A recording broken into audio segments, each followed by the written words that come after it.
We are back, ladies and gentlemen, and it is what we've been leading up to since October. It's finally here. Actually, it just happened a day ago. The Oscars. The Oscars happened. They are in the history book, and there is a lot to touch on here.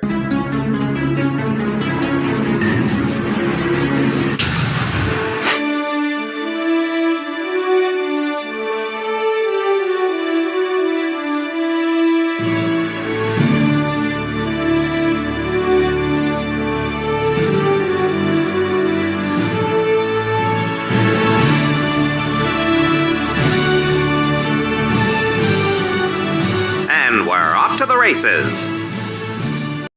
Sean, talk to me about just your initial thoughts of the Oscars 95. What do you think of it as a show overall? Touch on it a little bit, man.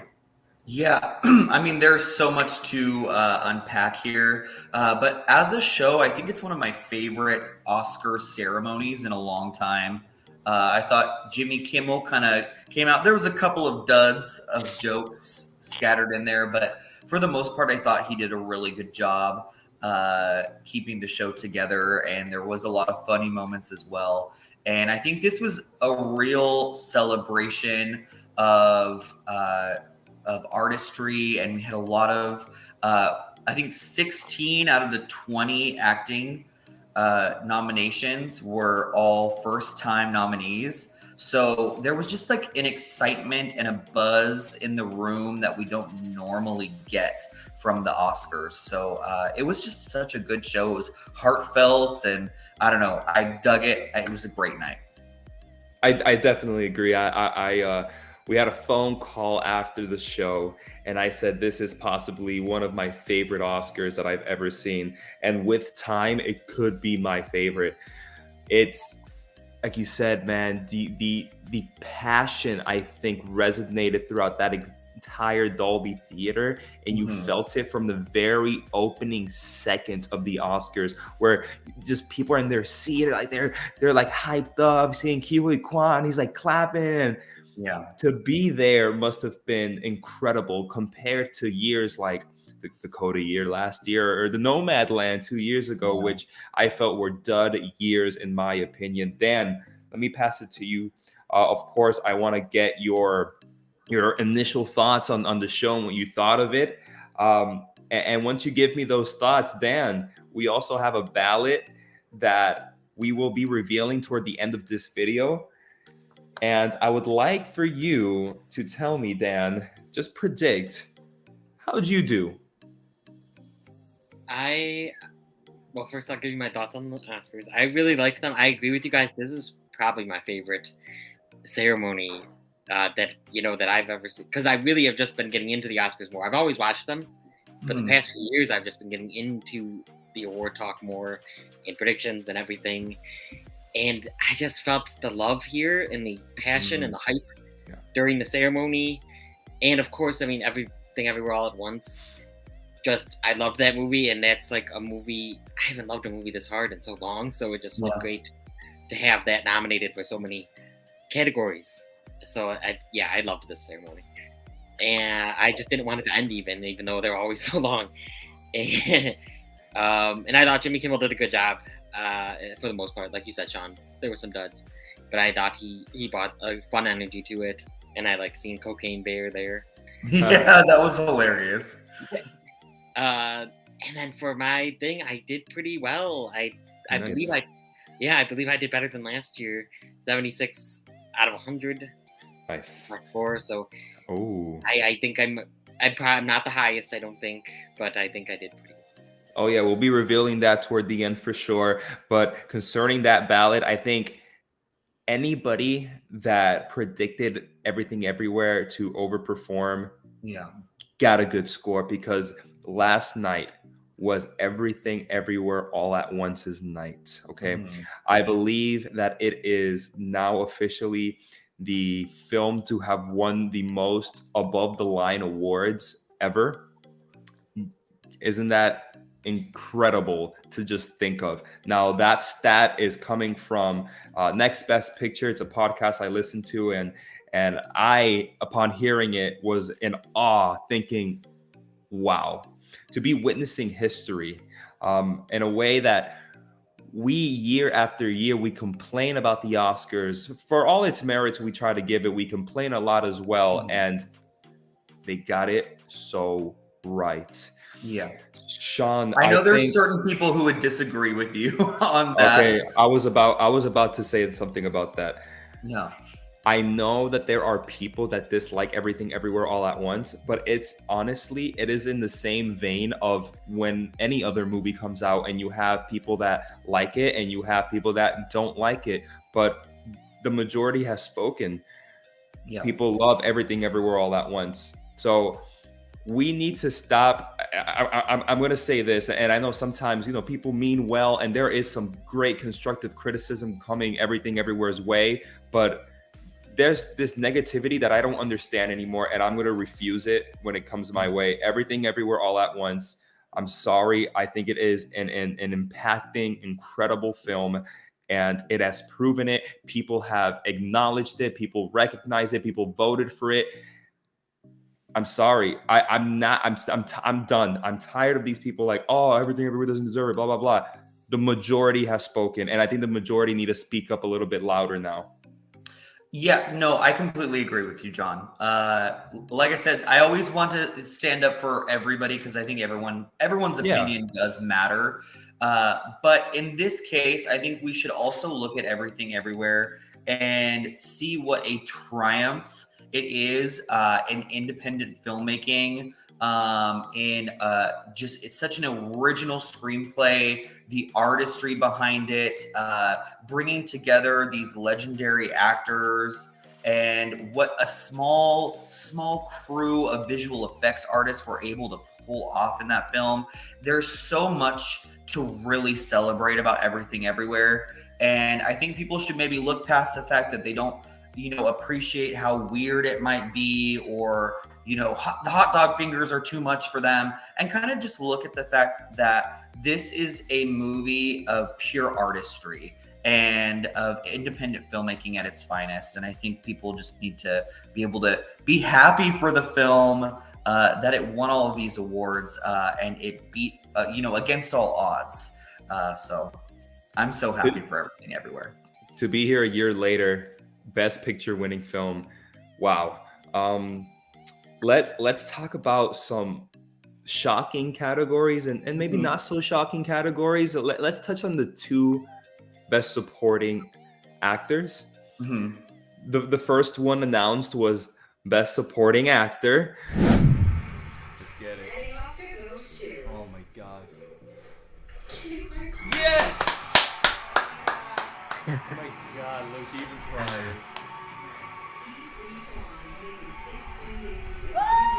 And that went to Ke Huy Quan, to no surprise, but possibly the most emotional he's ever been this whole award season. It got my heart, man. It was heavy. I felt the waterworks when he was showing his little trophy and saying, "Mom, I just won an Oscar." Mm-hmm. Wow. His best speech yet, I gotta say. Yeah, he kept. Right. I think you said it, John, that he was going to keep the best for last. Yeah, I did say that. And I really think he did. Now, Dan, explain to me, what were you feeling? Because we'll see it, but what were you feeling? Oh, I was so happy, and I teared up, even just at him winning. And then he started his speech, and I felt more tears. I didn't straight on cry, but I was feeling it. I was so happy in my heart, because it's such an incredible performance, and he is such an incredible person. He's so adorable and jumpy, and I don't know, he's just so excitable. And I just rewatched Everything Everywhere All at Once just before this, and yeah, it's a phenomenal performance, and just all the meanings and the messages, and the cinematography on display. The editing was great. I was checking for everything that I won last night, and it's deserving. It really is. It really is. Now, Sean, I know within your personal life, you know a lot of people outside of the movie sphere. And I do as well. As I'm watching Ke Huy Quan win, one of my family members next to me, as he's giving his speech, goes, "Wow, that's dope." and Mhm. he hasn't seen the movie. He doesn't know who Ke Huy Quan is, but upon seeing how much this meant to him, the type of person he is, the speech he gave, he said, "That's dope." In a way, just saying like this guy, he just deserves it because of the type of person he Yes. is. Of course, the role itself that gave it to him, but outside of people like us, did you see the reactions of the people around you with the news of Ke Huy Quan getting that Oscar? Yeah, no, absolutely. I think he's just a humble man, and to hear his story and how he was ostracized from Hollywood because there were no parts for Asian actors, and to see him, he literally, him talking about his refugee story, and then now being on one of the largest stages in the world, accepting an Oscar, like it's just powerful stuff, and the performance speaks for itself as well. Um, I'd like to move us forward to Best Supporting Actress now. Possibly the biggest shock of the night off the top of my head. And maybe if I think about it a little bit more, it is the biggest shock of the night. And the Oscar goes to Jesus.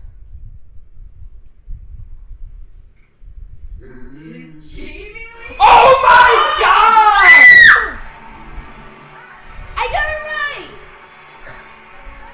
Jamie Lee Curtis made her big screen debut in the horror classic Halloween. 45 years later, she was Oh my God, Jamie Lee Curtis. My reaction to this, my head exploded.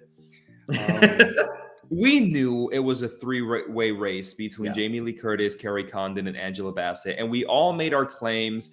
Sean, the whole battle of the legends, it's between Jamie Lee and Angela, but you see Angela getting it for this career narrative, and Dan, you had Angela as well for similar reasons, but you had Carrie Condon second, and then me, I ended up changing it to Angela, and then I changed it back to Carrie Condon because I just really felt that Carrie Condon's performance was the best out of those three. I really wanted the Academy to see it that way and maybe deliver Condon that win. And they did not. They went with Jamie Lee Curtis after that tremendous SAG night. Do we think that's why SAG locked up all these acting categories? Dan, yes or no? It seems that way. Mhm. Yeah. Yeah, I agree, dude. I think SAG locked it all up. After that incredible night, Jamie Lee just blew past. Yeah. Because I'm sorry. As happy as I am for Jamie Lee Curtis as an actress, receiving her first Oscar, Mhm.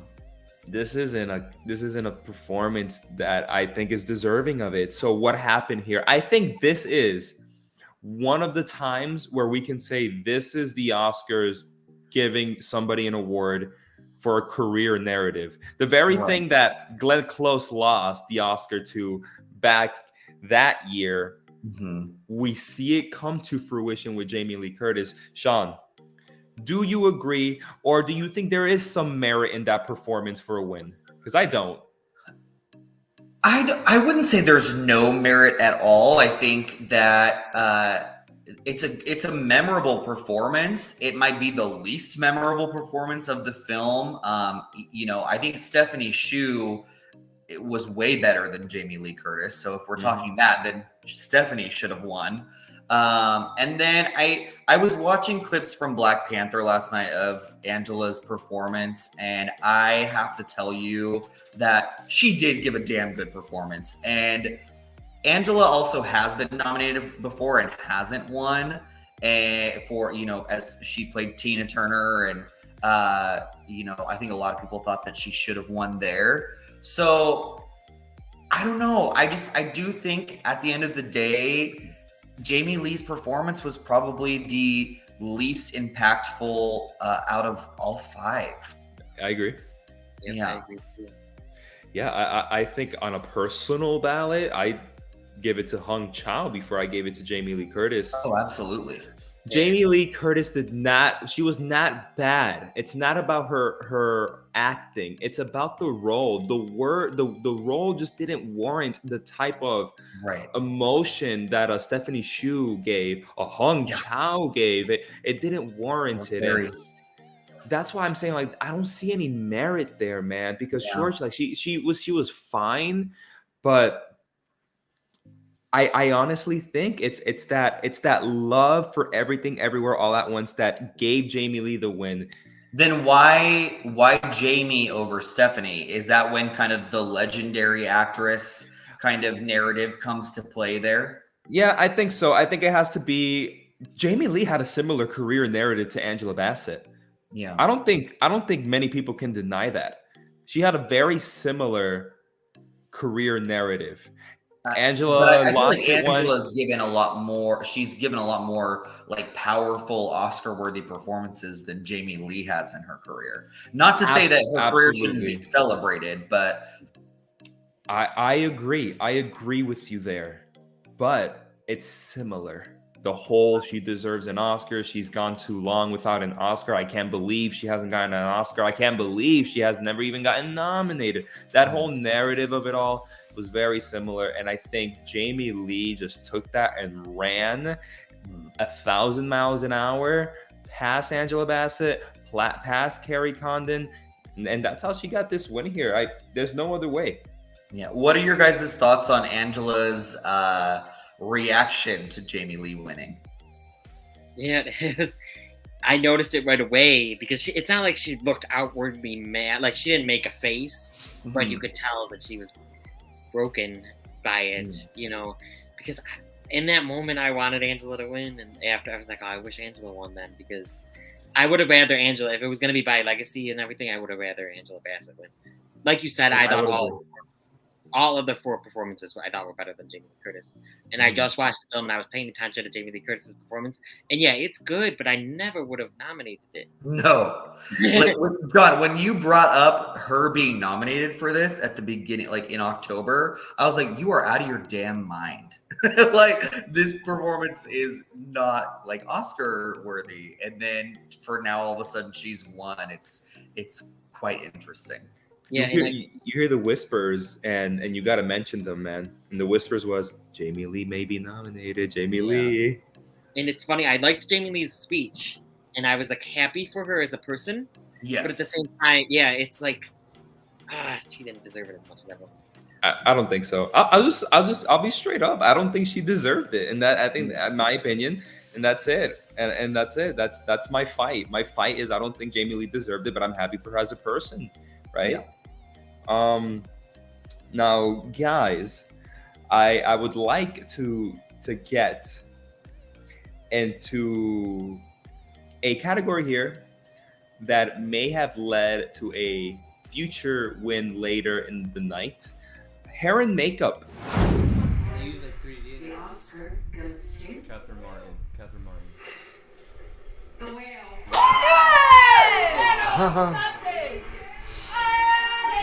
Gets 30.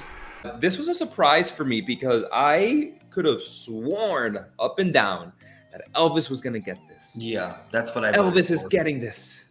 Elvis is getting this, everybody. And The Whale got it. The Whale got it. Now, I want to just know your opinion here. Do you think The Whale deserved this? And once you answer that, do you think that win translated to a Fraser win, or you don't think that's correlated? Sean. I do think it deserved it. I know there's a lot of discourse just in general, and there always is on Twitter the next day about the Oscars. And there's still, people are going to talk about The Whale and talk about how, the makeup correlates to this movie about a man who's not necessarily overweight who got into a fat suit, and it's a fat shaming movie. So there's a lot of discourse about it. Throw all of that away. Whatever you feel, the makeup was damn good, and I think it did deserve the win. I do not think it correlates at all to Brendan Fraser. winning the award, though. I think it's just another tick off, off the whale. It was too, Brendan was amazing. The makeup was amazing. And yeah. Dan, isn't it nuts that the whale got 2 Academy Awards last night, and there are films nominated for Best Picture that walked away with nothing? I know. Nada. I know, it's crazy. It's Elvis, Banshees, Tar, Fablemans. Crazy. Yeah, it is crazy. I do agree that I don't think it impacted who was gonna win, who was gonna win. Or maybe you had a thought, like I was like, oh, it won makeup, so maybe it is. Maybe Brendan Fraser will win, but no, hair and makeup was actually another surprise for me. Like Best Supporting Actress, even though like you said it, like Best Supporting Actress, we did have Jamie Lee up there as a prediction, but it's like it was so crazy. And then this, I really thought it was going to Elvis, like you guys, and it didn't, and I was surprised by that. But yeah, I don't think it led to people guessing that Brendan Fraser was going to win the night. I see what you mean, because I also had this thought, like maybe it does correlate, but there isn't any outright overlap between those two categories anyway. Like you would, I don't know, a screenplay and a director to a picture. Yeah, right? That makes more sense. Right. This didn't make sense. I guess it's a coincidence. Yeah, I would say if you had to correlate it more, like at least this was for one person in the film. So like that would, but if it was like for Wakanda Forever, everyone's wearing different makeup and hair, so it wouldn't have correlated to one actress or actor winning. Right. Yeah. Apparently, The Whale, and I'm not too well versed in this, The Whale pushed the medium that is hairstyling and makeup forward with some real innovative methods of how they got that prosthetic over Brendan Fraser and whatnot. I think that may have been what pushed it over, because if you look at Elvis has more makeup and hairstyling, and The Whale has one. But what The Whale was able to do, people say, is changing the game. There you go. There's your win. Yeah, Absolutely. It did look really good. It looked really good. Yeah. I think it's also funny that while the montage is going on as they're announcing the nominees, they decide to start that clip package of Elvis with that horrible Tom Hanks makeup as an old man in the hospital. I saw that, Sean, and I said to myself, oh my goodness, they're losing, aren't they? They're losing. Why would you start your clip that way? I honestly thought they weren't even going to show Tom Hanks. Yeah. I mean, especially after that Razzie win. And I honestly, I think he deserved it. I think that is what destroyed Elvis for me. I think Elvis is a great movie, but them deciding to concentrate on Tom Hanks's character with that horrible accent, I don't know. They should have just no Tom Hanks in any of the clips. The clips. Yeah, dude. Thank you. I thought that was so weird that they did that. Now let's continue this momentum. I don't want to stop us here. Let's just jump right on over to lead actor, since we're talking about The Whale. And the Oscar goes to Brendan. Yes, Brendan! Yes! Oh, sorry, Austin. It was Brendan's time. I got it wrong, but I'm so happy. He was my favorite performance of the year. It was him. He was my #1 performance of the year. Why did you pick him? Because it's not about voting for who you think will win, or who should win. It's who you think will win, and I thought Austin Butler would win. But no, I'm so happy. Yes. Brendan Fraser, guys. Yeah. Brendan Fraser got it. Sean, one of, and in my mind, the best performance of 2022. Got it. And while I was surprised, because I was so sure that Austin Butler was going to get this win here for reasons said in our last video. You can go and check that out if you want to listen to our reasons. I was so sure of it. And it wasn't until that last second when they were about to open that envelope that I go, Jesus Christ, it's Brendan Fraser. It's Elvis not winning anything all night. Yeah. Even awards that people thought were easy, that they thought Elvis is getting this.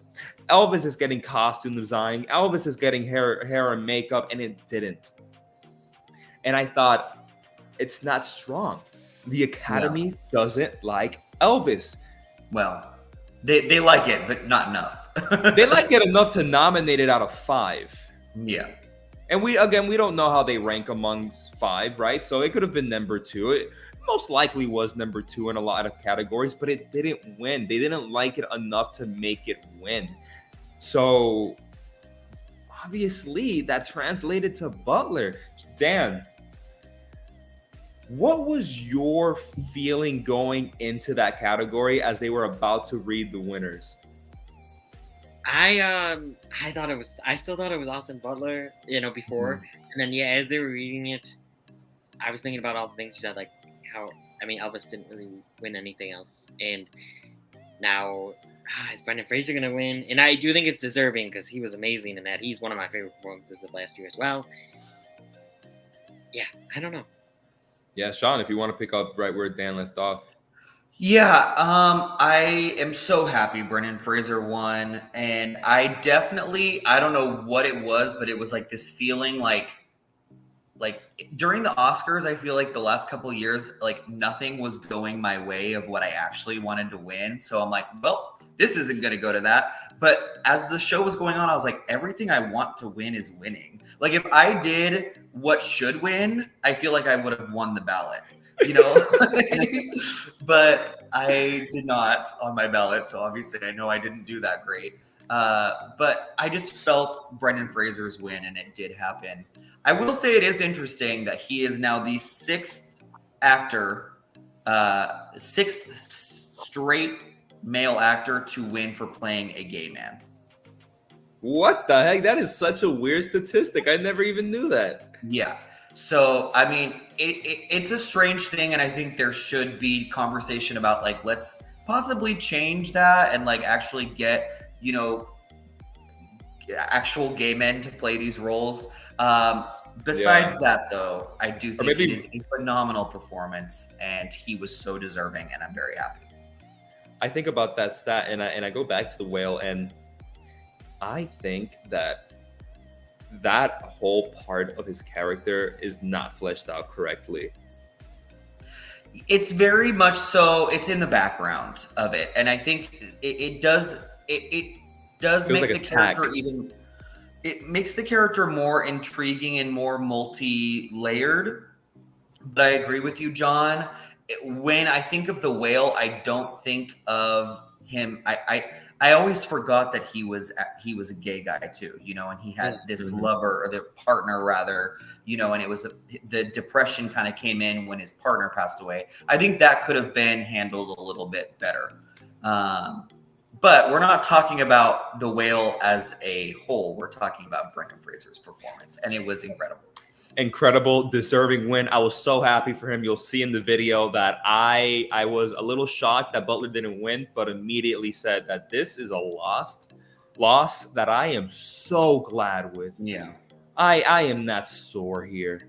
Mm-hmm. No soreness for me, guys. No sore loser here. So happy for Fraser. But can I say one thing? I'm so happy that he finally got his last award this season, because I don't know how many more ocean metaphors I can take from him. I know. Thank you for bringing that up. I'm like, dude, we're done. We're done, Brendan. Like, I love that you've been on this train, but I'm done with that. The depths that the whales go wouldn't even reach the talent of Hong Chau. And when you're in the depths of the sea and you feel depressed, and wow, okay. All right. All right. Well, I'm glad I don't have to hear another metaphor. Yes. I got a whole book full of them. Yeah, man. Butler's got a whole career ahead of him. Absolutely. And I mean, he has Dune Part 2 coming up, and I've heard like he is transformative in this new role that he's playing in Dune Part 2. So who knows? He could be nominated next year too. Like next year, Best Supporting Actor. He'll get that one. Yes. He'll get that one. Absolutely. Best Supporting and then can you imagine Austin Butler in Dune, Best Supporting Actor, and then Brendan Fraser in Killers of the Flower Moon, Best Supporting Actor. We're back at it again. Dude, that would be so good. I want to see it so bad. That would be great. That would be great. Let's go to another shocker in a lesser category. Costume design went to Black Panther. Yes. Wakanda Forever. The Oscar goes to Black Panther. Ruth Carter got it her second time in a row. So well Ruth deserved. Carter got it. This is the second time, or I believe she's the only Black female to have won twice in this category, which is crazy just to see that statistic 95 years into Academy. Dan, did you stick with Black Panther on your ballot? Yeah, so it wasn't Nice. it wasn't really a shock for me. Okay. I mean, yes, I guess if you looked at like Elvis was like, amazing, but I don't know, I stuck with it because she won for Black Panther, and I'm glad I did. I think she did a phenomenal job. The costumes are really, really great in that movie. This definitely created a new. This created a new sort of narrative moving forward, where Ruth Carter gets nominated. You're going to just vote for her now, right? That's the next narrative going around. No, I think it's such a well-deserved win for Ruth Carter. I didn't choose that because I felt like they were gonna go with Elvis, and obviously we have now seen that they were not the biggest fans of Elvis, and I don't know. I was really surprised by this one, to be completely honest. But once again, I think it was great to see her win again, and if they keep making Black Panther, she's gonna keep winning. I don't see any reason why they wouldn't make any more Black Panthers. Yeah. They are successful in more than one way. It won its only Oscar last night for costume design. So keep making them because it works for Marvel. And Dan, the resident Marvel fanboy, I bet you're happy, man. Hey, just as surprising though. No, I think even more production design. What? Yeah. Okay, can we talk about this for a second? This was a Babylon sweep all season. Yes, other movies won like contemporary production and blah blah blah. Those little asterisks. Other movies have won those type of categories in other award shows, but Babylon has swept production design all season. And if it wasn't Babylon, there was this whole thing about possibly Elvis. All Quiet on the Western Front won production design here with 0 prior precursor wins. Yeah. I think it's easy to say that out of all the questions in our ballot game, 3 people out of 50 got it right. Yeah, I don't think anyone saw that coming. No, Dude. definitely not. Babylon deserved it. It was, I think so as well. I think Babylon deserved it. It was this one in particular that it got me a little bit scared for Everything Everywhere All at Once. I don't know if you guys felt that. It happens to me every year. Every single year, it comes that point of the night. And I love how even Jimmy Kimmel talks about that point of the night where you feel a certain way, whether it's this or that. For me, there's that certain point in the night where I start to doubt that my picks are going to win. And when All Quiet started sweeping, and we were in the chat, we were in our private chat, and we were going, All Quiet is sweeping, guys. I was a little afraid that it was going to sweep this, that, and the other. And it could then rewrite the whole show around itself and win Best Picture. I was terrified. My life flashed before my eyes right after this Best Production Design win. You know, I definitely saw it for a second. I was like, are they gonna go the BAFTAs route and just like, were they really like that much in love with All Quiet on the Western Front? You know, like there was a possibility that that was gonna happen. I think All Quiet's a great movie. I don't want to discount its quality, but for production design, you cannot deny. And I'm not a huge Babylon fan, but you cannot deny the production design in that film. It is incredible. So Yeah. I am kind of bummed out that like Babylon didn't take at least one thing, because there were so many different aspects of that film that were Oscar worthy. You mentioned BAFTAs for a second. If you voted BAFTA for your Oscars, you had a bad night. Yeah, Very bad night. But you got a perfect score in editing. That's for sure. Yeah. I think that's the only one that translated. I could be wrong, right? Because director was Berger, winner for picture was All Quiet. All the actings were wrong. Yeah. BAFTA did not overlap. And remember in our video, I believe it was our SAG video, I mentioned to you guys that it has the most overlap with the Oscars. And Sean, you said it yourself. I don't think this year. Not this year. But you were right. You're not wrong. Usually when we're talking about predictions and whatnot, BAFTAs are really, they're a really good precursor. This year, I think just the difference between how America responded to Everything Everywhere versus, Britain, I think that's what changed the game this year. Yeah. And 2 years in a row, SAG has predicted the Oscars. Yeah. In all categories, I think, right? Yep. Yeah, last year as well. Yep. Oof. The game is changing, baby. I know. Let's get into the screenplays. Mm-hmm. We're not showing the ballot results yet. Again, end of the video. This is the one that made or broke many people's ballots. It helped me.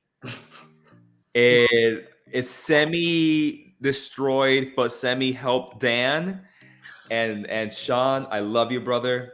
That was the bullet in the chamber for you. Yeah. 100% it was. Let's talk about original screenplay.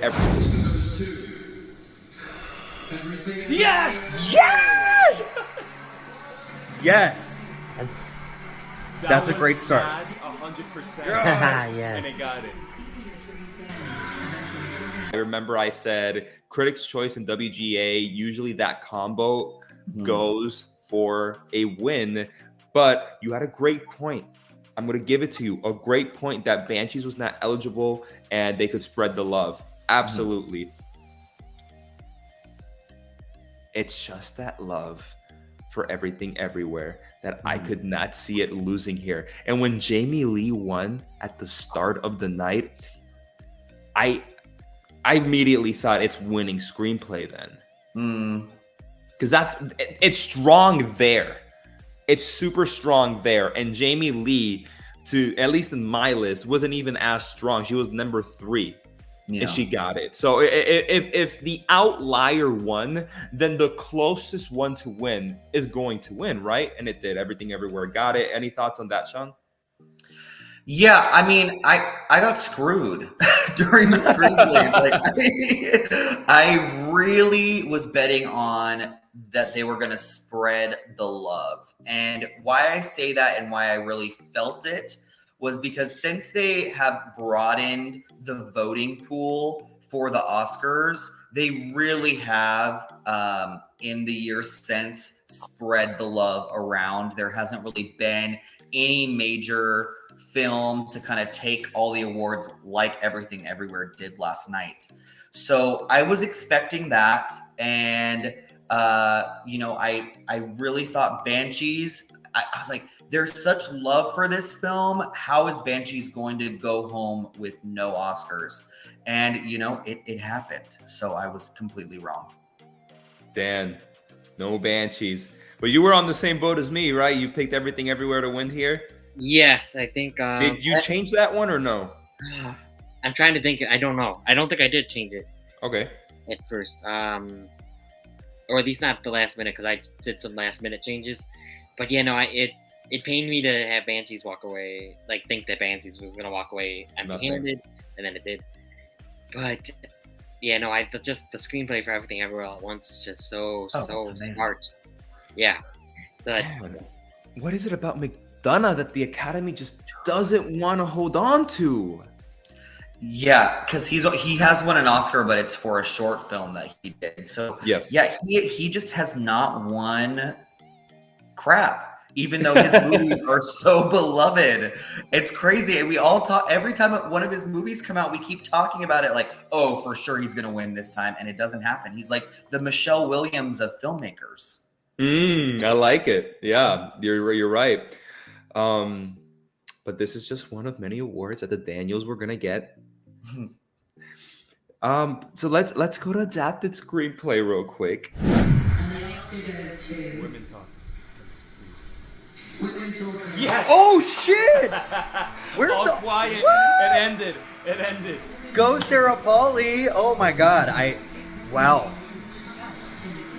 I thought it was gonna go to All Quiet. Holy crap! Oh my goodness. Because in the same vein how production design got me to doubt my ballot, the adapted screenplay made it safe. Everything Everywhere is still reigning supreme, baby, because adapted screenplay went to Women Talking. Sarah Pauly got the Oscar, guys. Yeah. Dan, did you told me that's the one you changed last minute, I think. yeah, that's the one I changed. Man, why? What happened? What changed your mind? I don't know. I just it wasn't nominated for much, and I mean, obviously, it was nominated for nominated for Best Picture, but I don't know. Just last minute, I had a feeling, and then it won. I'm glad it won, though. It's a great screenplay. It's the strongest aspect. Well, the acting and the screenplay are the strongest aspect of the film. I really like the film a lot, so I am happy that it won. Sean, all the awards before adapted screenplay in mind. If All Quiet got adapted screenplay, how bad would you have doubted Everything Everywhere's chances? I don't think that well, no, I would have definitely. I would have been worried. I definitely would have been worried at that point. I'm about to call your bluff right there. Yeah, that's when it did not win. That's when I was like, okay, Everything Everywhere has it in the bag now. I was just shocked for Women Talking, and also very pleasantly happy, because I do think the best part of that film is the screenplay. I think it's a very, very strong screenplay. But I just did not see any momentum for Women Talking anywhere. It just didn't feel like it was going to happen. And All Quiet, was, it had won 4 awards before. So that was the one that I was like, oh, for sure, All Quiet's going to take this one. So I was pleasantly surprised. Critics' Choice, WGA, Women Talking also had that combo, and they got it. Yeah. Next year, we got to look out for that combo, right? 100%. I'm happy Women Talking got it, though. I wanted it to give it to Sarah Pauly. Yeah. Last week's predictions, I had it at number 1. I said it was a lock since October, and I got it. I mean, we all did. That's what's crazy is I was so it is a lock. It is winning. I think that's the one we were all so sure of. And then just this last month, it changed dramatically. I should have stuck to my guns, man. Man. Best Director went to Daniels. Daniel Kwan and Daniel Shiner won their second award that night for director. Come on. Daniel Kwan. I'm not ready. The Oscar goes to Everything. Yes!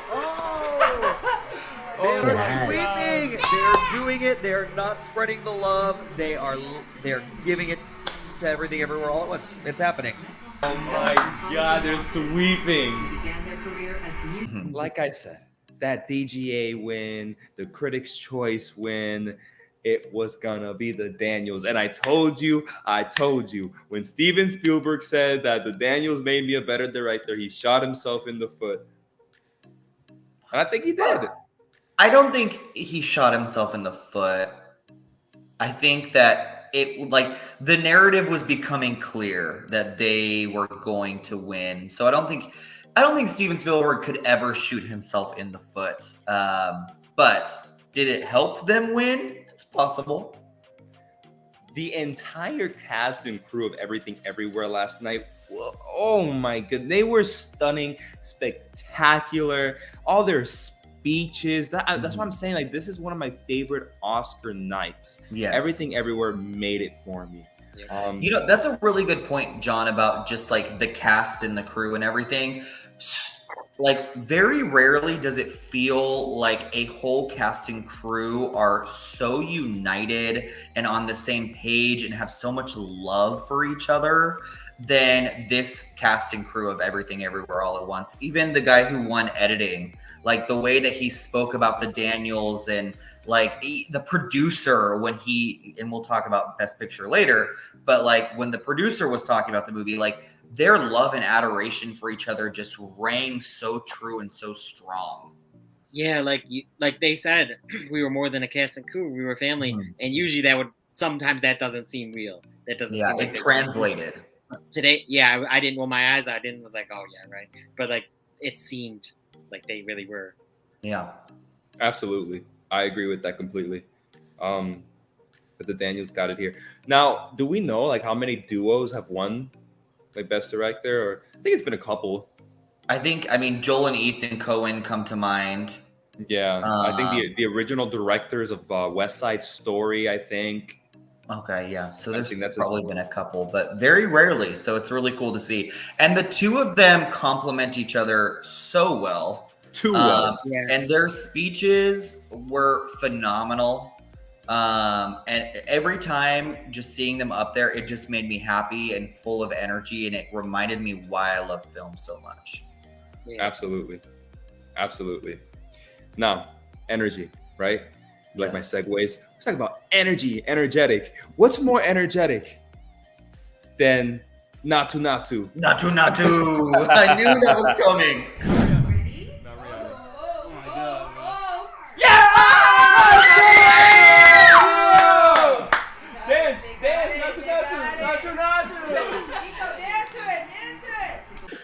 Not a surprise, but for me and my family, because we love RRR and we love Natu Natu, and if you have me on Instagram, there was this horrible video of me dancing to Natu Natu that I probably they'll never see the light of day again, but we love it. We love dancing to it. It's so much fun. It unites us, and it got it.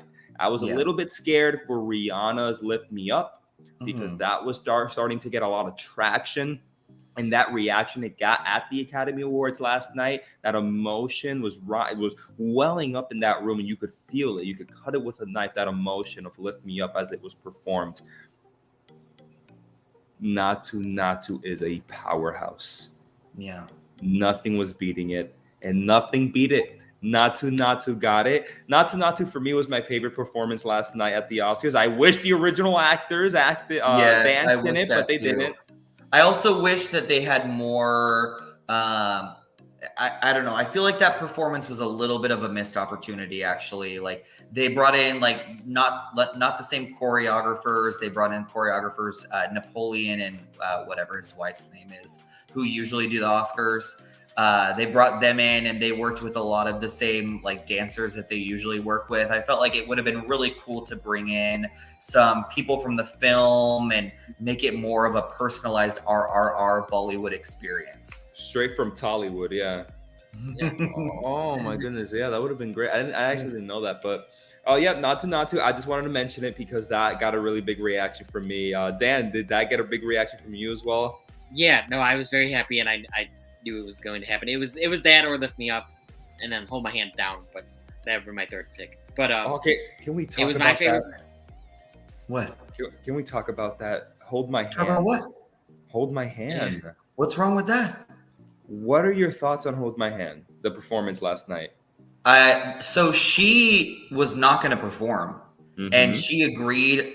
Like at the very last minute, like I'll do it. So it definitely felt like a low budget, like very scaled back performance. I think maybe she wasn't vocally prepared to sing the song, but I think no matter what, Lady Gaga sounds amazing nonetheless. There just wasn't a lot of practice behind it. Like "Lift Me Up" was such a performance. You know, it was so grand, and then to see the Lady Gaga performance, it was a little scaled back.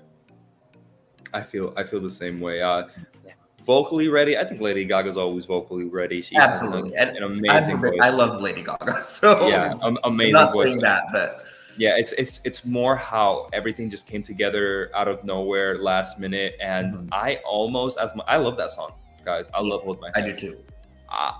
I almost could have done without that performance. Fair. Yeah.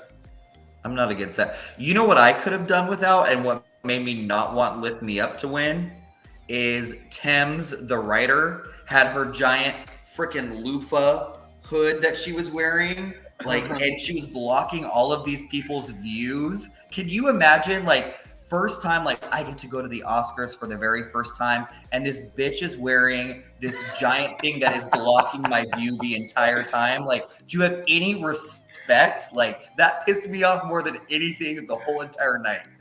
I love the sass. It pissed me off so much. Like, I couldn't even imagine. I know what can turn that around for you. What? Best leading actress. Yes. Oh, my stomach is in knots. Is it Michelle or is it Kate? Oh my god! Oh my god. Everything Everywhere did it. Three It's the acting first wins. film. It is the third film ever that they got acting categories. I'm not even gonna say anything. Sean, talk me through this.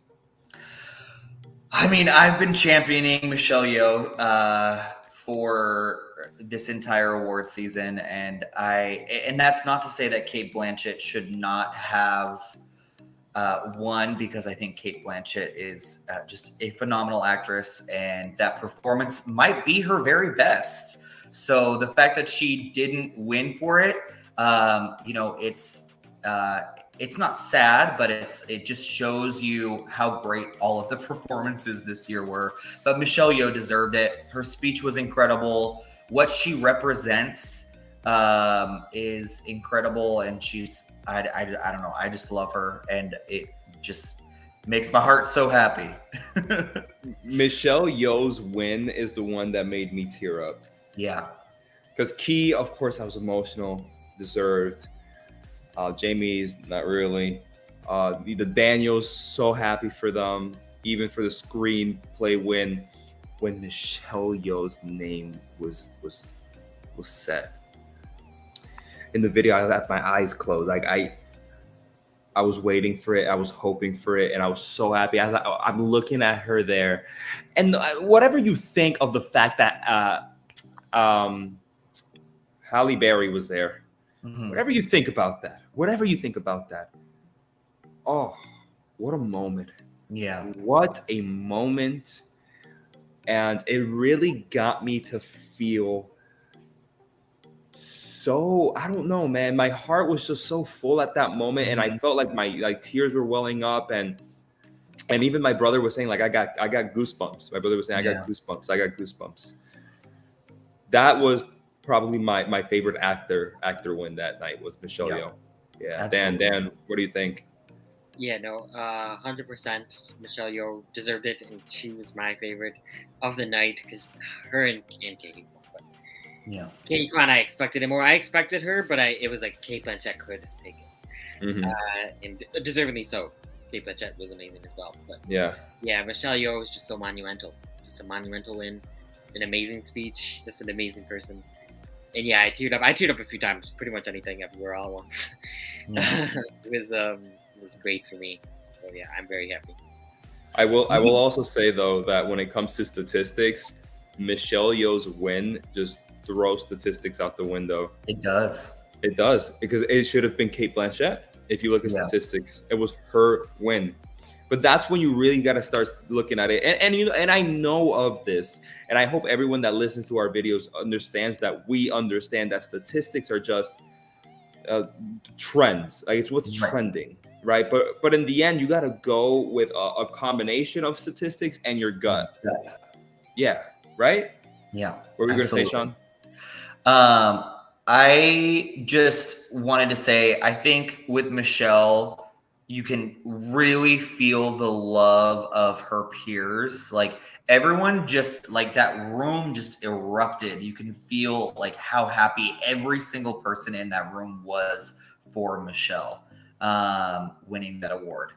And so that just kind of speaks to not only her as a performer, but just her as, you know, as a person.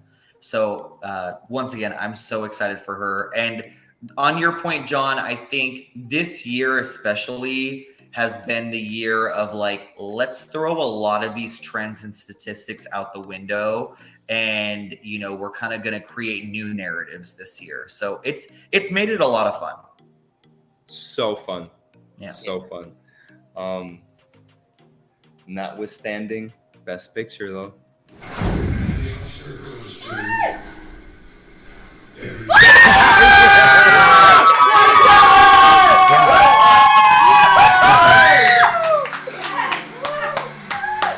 Oh my god. First time ever for me.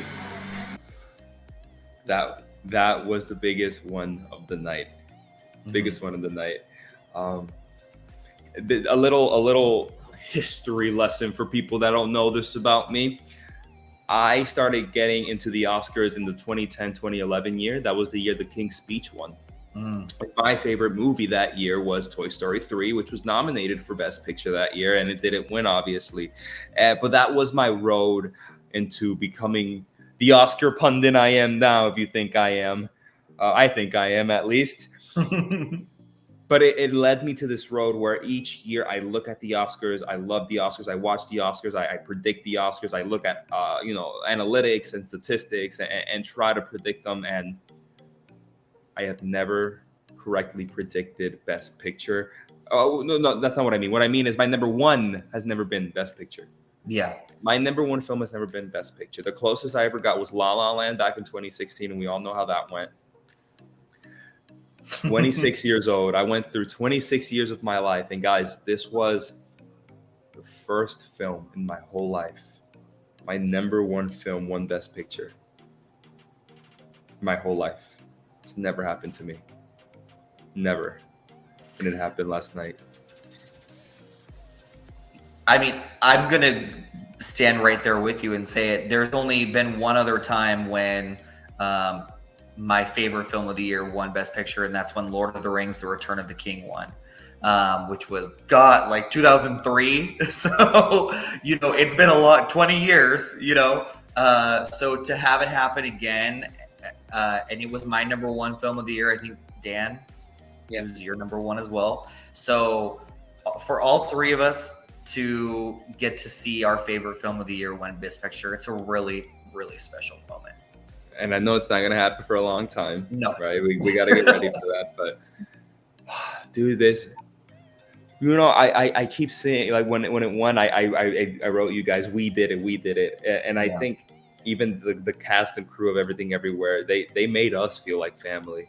Mm-hmm. You know, and that's kind of weird to say, but I think it's very right to say that they made us, the supporters, the ones that followed it through, they treated us like family almost. And there's just so much in this whole run that they've had in this one year that I'll never forget, that I'll always appreciate.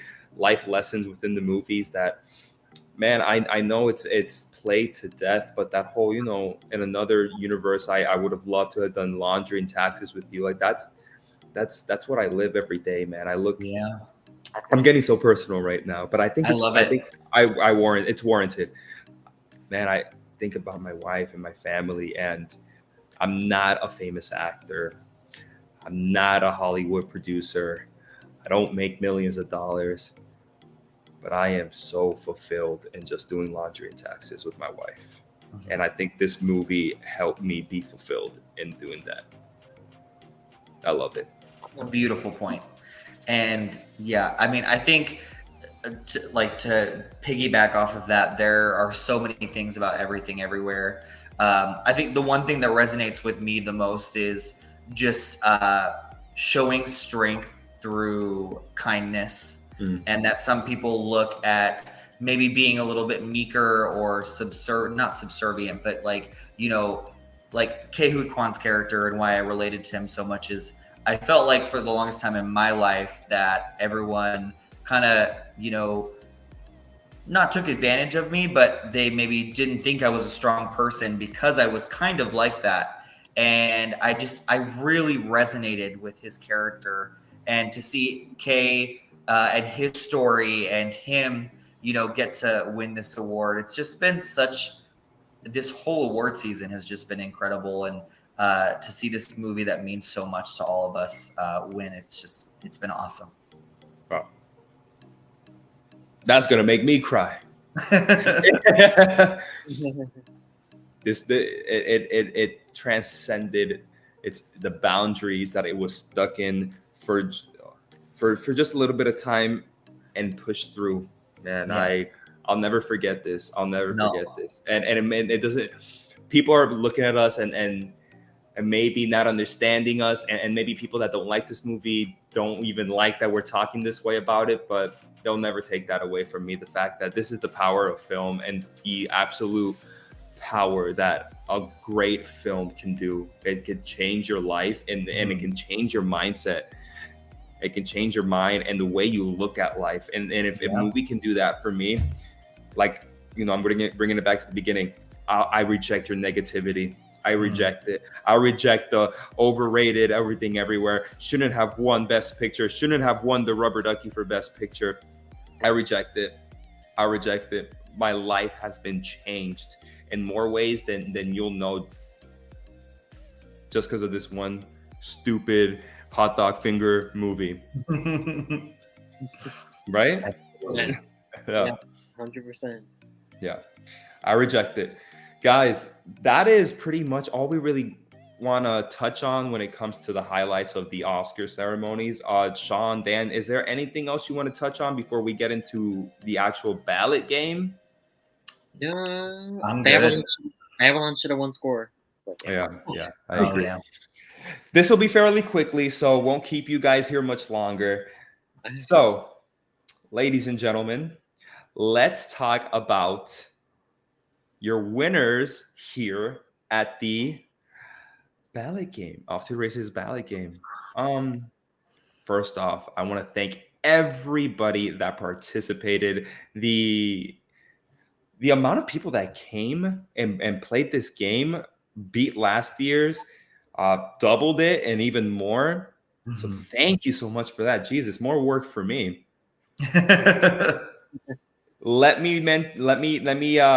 me talk about fourth place, which is the people that almost made it. Worth a mention, but not worth a medal or trophy. That includes me and Dan. Nice. We almost made it, Dan. At 76 points, we almost made it. We were in fourth place.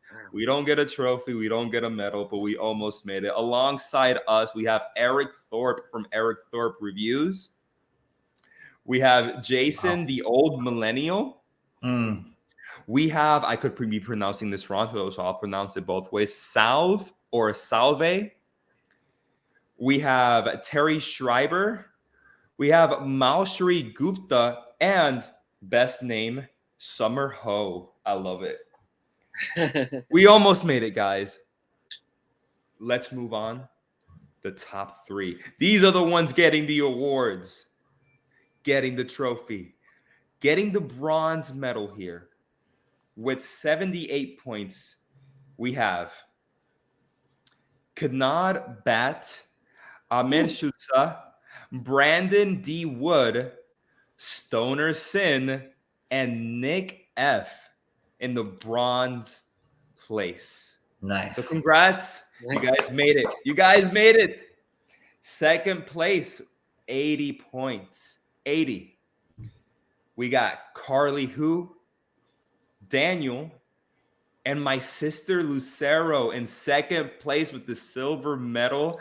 80 points. They made it. Yeah. And in first place, the gold medal 88 points. No ties here.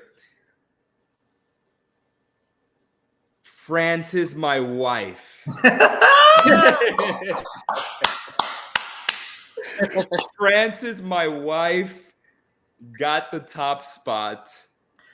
88 points. It's insane. Insane. Insane. Literally, you need to have Frances on this show. She needs to be a part of this because obviously she knows more than we do. Okay. He knows a lot more than we do. Maybe next season, season 3 of Off to the Races, let us know in the comments if you want my wife to make a couple special appearances for prediction videos. And she may get you to tie with her in first place next year. Yeah, that's amazing. But that's the ballot game. That is the ballot game. Great turnout. Crazy outcome. Yeah. But so much fun. Next year, we're taking down the Martinez's, Dan. I guess so. Yeah. We I guess have you guys, to. you're going to have We to. have to. All right, guys, let's end this here because this is our last video of the season.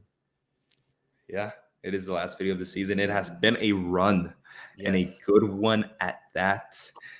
We have had some great debates.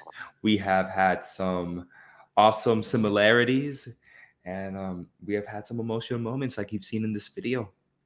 Yeah. But it is over. But we'll be back. Yes, we will. We'll be back sooner than later. I don't know how else to end this other than saying that this has been a pleasure, and the fact that I get to do this with you guys and we all do this together on our show. Yeah. Our show. It is. Wow. Listen, if you do not want to stop seeing our ugly mugs, the Cinema Squad is still alive and well, and you'll see movie reviews, live streams for topical film discussions, silly little skits. We're still here, guys. We're still here. We're just not going to be talking Oscars until the season picks back up around August, September. And we might have a couple of fun special Off to the Races episodes in the meantime. Who knows? Maybe. But this has been one of the best times of my life this season. Guys, thank you for all you do. And thank you for watching. Till next time, movie fans. Bye, guys. We love you. Mwah.